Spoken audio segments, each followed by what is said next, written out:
Considera el caso de una cimentación continua con una base de 2 metros, un DF de 1.2 metros, una altura de 1.5 metros. Se conocen los datos siguientes para los dos estratos de suelo. Entonces, tenemos como dato principal que existen dos estratos, superior e inferior. En el estrato superior se encuentra la arena y en el estrato inferior se encuentra la arcilla. Con los datos siguientes, con un peso específico de 17.5 kilonewtons metros cúbicos para la arena, un ángulo de fricción de 40 grados y la cohesión cero. En el caso del estrato inferior, que es la arcilla, tenemos un peso específico de 16.5 kilonewtons metros cúbicos con un ángulo de fricción de 0 y la cohesión de 30 kilonewtons metros cuadrados. Ahora, debemos de determinar la carga última total por la longitud unitaria de la cimentación. Es decir, debemos de encontrar esta variable. ¿Cuál es lo que debemos de despejar primero? Es la carga última, debido a que la base ya la tenemos como dato principal. Procedemos a realizar el cálculo de la carga última. Para este caso, como se nos presenta la distribución estratigráfica de los suelos, según el estrato superior y el estrato inferior, vamos a presentar la siguiente fórmula.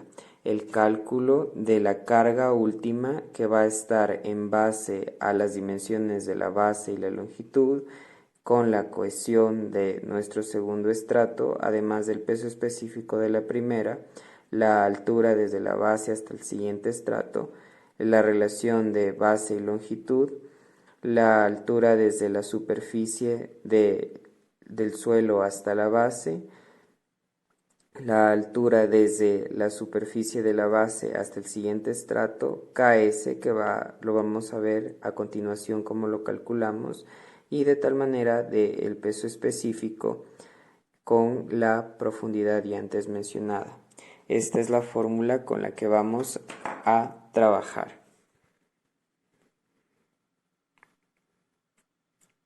Una vez analizada la fórmula que encontramos aquí, en donde nos dice que la vamos a utilizar porque nuestro estrato fuerte se encuentra en la parte superior y nuestro estrato débil se encuentra en la parte inferior, podemos fijarnos que poseemos todas las variables como datos de entrada, a excepto de la variable Ks, que es el coeficiente por puncionamiento.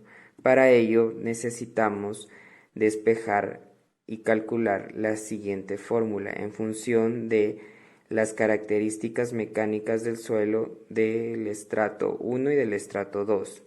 Reemplazamos los valores tanto de la cohesión como de los factores de capacidad de carga. Para ello recuerden que los factores de capacidad de carga van a estar en función del ángulo de fricción tanto del estrato 1 como del estrato 2. Para ello nos vamos a dirigir a la tabla y obtenemos estos valores. Para el primer estrato, que es un ángulo de fricción de 40 grados, se obtiene un factor de capacidad de carga de 109.41. En cambio, para el segundo estrato, que tenemos un ángulo de fricción de 0, obtenemos un factor de capacidad de carga de 5.14. Como pudimos observar en la tabla, la obtención de los valores nos da un NY de 109.41 y un NC de 5.14. Procedemos nuestro trabajo y obtenemos lo siguiente. Entonces obtenemos nuestro análisis de la siguiente manera. La relación entre la carga 2 y la carga 1 vamos a obtener al reemplazar que es 30 por 5.14 sobre 0.5, 17.5 por 2 por 109.41 y esto se aproxima a 0.081. Una vez obtenida la relación entre la carga 2 y la carga 1, vamos a dirigirnos al ábaco para poder obtener nuestro KS, que es el factor de punzonamiento. Una vez obtenida ya la relación de Q2 y Q1 con el ángulo de fricción, podemos decir que KS según el ábaco es de 2.5. Recordemos que nuestra cimentación es continua, lo que quiere decir que se asemeja al infinito. Recordemos un principio matemático que todo número dividido para infinito es igual a 0. Para ello, la relación que nosotros tenemos de B y L es de 2 metros dividido para infinito y lo tenemos igual a 0. Teniendo este principio claro, vamos a poder acceder a simplemente reemplazar todas las variables ya que habíamos tenido como datos de entrada y también variables que habíamos obtenido en base a ciertos cálculos ya explicados anteriormente. Simplemente vamos a reemplazar estos valores y nos va a quedar de la siguiente forma. En el momento que nosotros comenzamos a reemplazar cada uno de los valores, podemos fijarnos que la particularidad es que tenemos algunos valores de 0,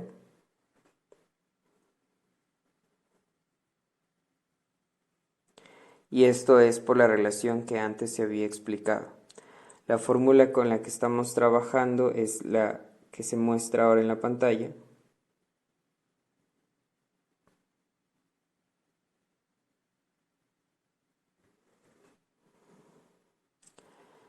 Y para ello obtenemos los siguientes valores: 154.2 más 107.4 más 21, y tenemos finalmente un valor de 282.6 kilonewtons sobre metros cuadrados.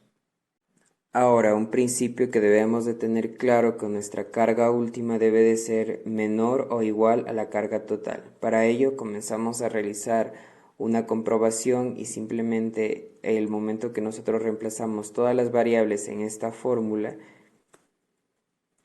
nos damos cuenta que tenemos ya todos los valores excepto los valores de capacidad de carga.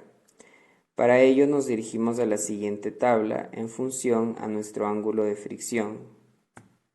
Para un ángulo de fricción de 40 grados tenemos un NY de 109.40 y un NQ de 64.20, entonces procedemos a realizar los cálculos.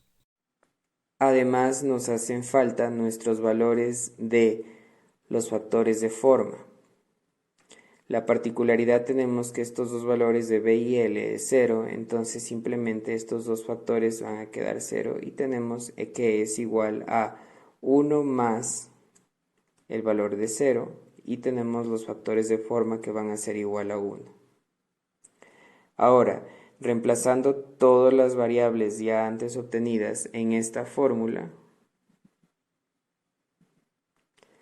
vamos a obtener que la carga total va a ser igual a 3262.7 kilonewtons metros cuadrados. Todas estas son las variables que nosotros obtuvimos en el proceso, en el reciente proceso, en donde comprobamos que 282.6, la variable antes obtenida, es menor o igual a 3262.7 kilonewtons metros cuadrados. Recordemos que nos piden calcular la capacidad de carga última por unidad de medida. Esta es la fórmula que habíamos mencionado al principio. Una vez que tenemos la comprobación hecha, simplemente hacemos el reemplazo de cantidades y obtenemos que nuestro valor es de 565.2 kilonewtons metros.